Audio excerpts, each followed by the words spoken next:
The the thing I find so interesting is like the level of clarity that it's opened up for you and how that's shaping how you choose to invest things and how that creates a greater sense of fulfillment. So I know we want to get more into the mechanics of how this works, but I think one thing I want to learn from you first, Brad, is the impact that it had on you. And so after you did the energy audit, what became clear for you as a leader? What did you end up finding most rewarding with your time outside of coaching and presenting? Were there other things and ways that this impacted how you invest your time now as an engineering leader and as somebody who helps coach and mentor engineering leaders?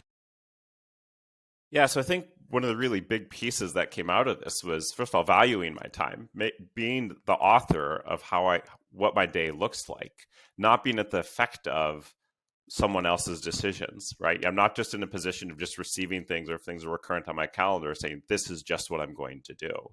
I was able to, whatever level of influence I have or whatever ability I want to chart my course in the world, it really became clear to me that I was able to do that.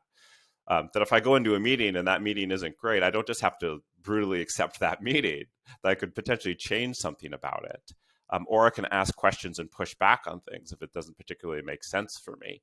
And so there's really this sense of ability to affect change that has a really tangible effect on myself and for my community around me that became really real with this.